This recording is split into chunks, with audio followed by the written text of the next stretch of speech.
When you think of Jim Carrey, chances are his comedic films immediately spring to mind. Classics such as Dumb and Dumber, Ace Ventura: Pet Detective, The Mask, and Liar Liar enshrined Carrey as an icon of 90s cinema, developing his reputation as a brilliant comedic actor. But one film in particular stands out among his incredible run during that decade, the film which proved that Carrey is also a phenomenal dramatic performer: The Truman Show. Peter Weir's 1998 masterpiece celebrates its 25th anniversary this year, so now seems like a good time as any to look back on what truly makes The Truman Show special, its cultural impact and relevance today, and why perhaps it is still Jim Carrey's most important role to date.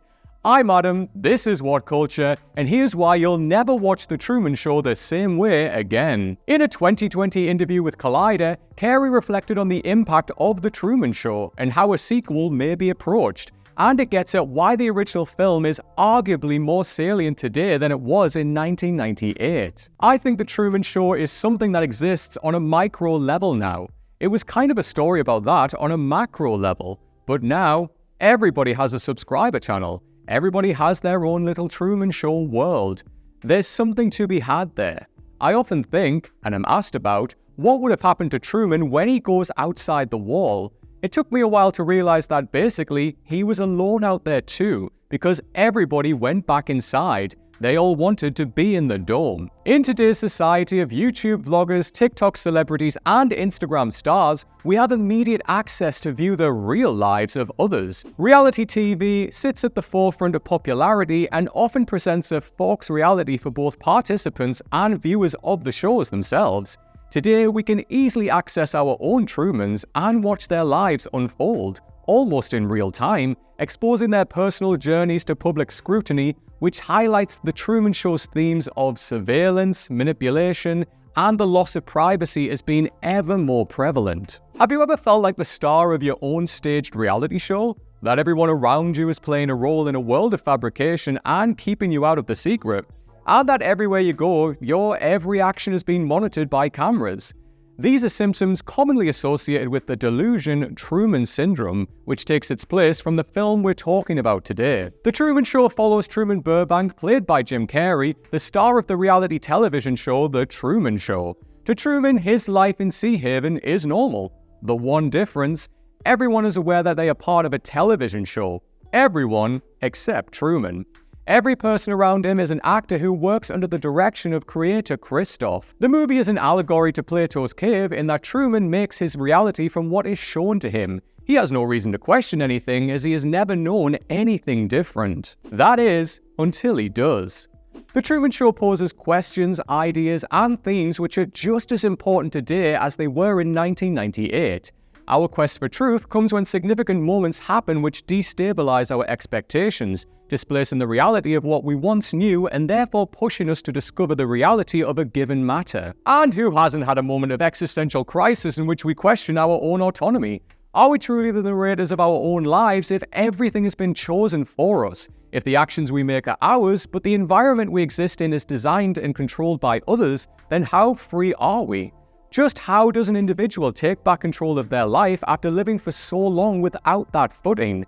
And, more importantly, what does that control even look like? Of course, these hefty existential questions may not have been at the forefront of your mind when watching The Truman Show for the first time. However, when rewatching it with a current-day perspective, the question that we as films ask become even more urgent. So much has changed in the 2 decades since Truman escaped Sea Haven, and it may even recontextualize the viewing experience. Truman's quest for truth is influenced initially by seemingly insignificant accidents that happen around him. A studio light falls from the sky and smashes to the ground near him, and a shower of rain falls only on him as he runs in and out of it.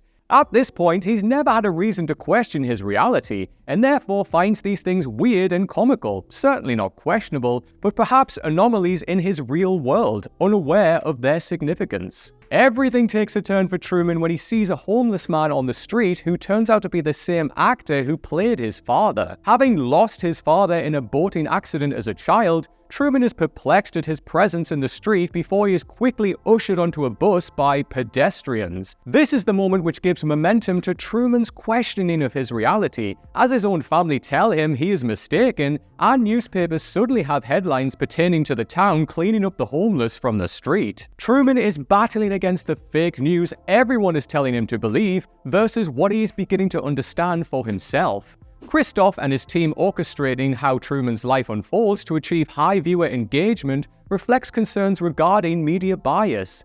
These concerns aren't new and were very much the fixture of 90s political landscape. However, they have been augmented with the advent of social media, with news organizations and content creators casting greater engagement via search engines and social media. With the rise of Google and sites like Facebook, Twitter, and Instagram, which reward sensationalist, inaccurate reporting, and shock value content. Authenticity in the digital era can be difficult to come by, and Truman's engagement-hungry director is a perfect example of the algorithmic cycles driven by search engines and social media. In a world of superficiality, Truman experiences authenticity in his feelings for Sylvia before she is quickly removed from his life. She openly tells him that she's not supposed to talk to him, before whisking him off to the beach in an attempt to reveal the truth to him. Truman's passion to travel to Fiji is fueled by his feelings for Sylvia, a truth and reality in his feelings which cannot be controlled or taken away from him. Truman hides, or believes he is hiding, a collection of images torn out of magazines and placed together as a jigsaw to replicate her face. A true message to Christof and the production team that you can remove the things Truman loves and shows interest in, but his feelings cannot be controlled. In a modern era of curated online personas and social media-applied filters, Truman highlights the importance of staying true to yourself in a contemporary world so often promoting a distorted version of reality. The climax of the movie involves Truman attempting to sail away from Sea Haven and crashing his boat into the edge of the studio set. Carey, in a career-defining moment of acting, gently touches the wall before slamming his fists repeatedly against it, feeling shock, anger, sadness, and acceptance in an amalgamation of emotional discovery. His questions have finally been answered, at great distress. Truman's existential crisis is seen in this emotional climax as Christof speaks down to him from the sky in almost biblical imagery. After Christof introduces himself as the creator of the show, Truman asks, "Who am I?" To which Christof tells him, "You are the star, the only real thing in a world he created for him." Truman's response, "You never had a camera in my head," holds such weight for the entirety of the movie. Truman's thoughts have always been his own. The engineered reality around him has influenced his thoughts and actions, but he's always been the one to make them. So therefore, the question rises to the surface. Do we have true autonomy in a life controlled by the actions and the decisions of others? This is also explored in Truman's fear of the water, which comes from losing his father in a sailing accident at a young age. This fear-inducing emotional manipulation is orchestrated by Christof to instill a barrier in Truman from wanting to explore beyond the sea. When Truman realizes his fear was birthed from a fabricated incident, does this fear of the water now disappear? The scene plays beautifully against the ending of the film in that, just as his belief in his father dying from a sailing accident is eradicated, his crashing into the studio wall in a boat also eradicates his belief in this world he has always known. Sea Haven is governed under the leadership of Christof, who controls everything within the world. Nothing happens without his say. After all, he knows Truman better than he knows himself, meaning every decision he makes is for Truman.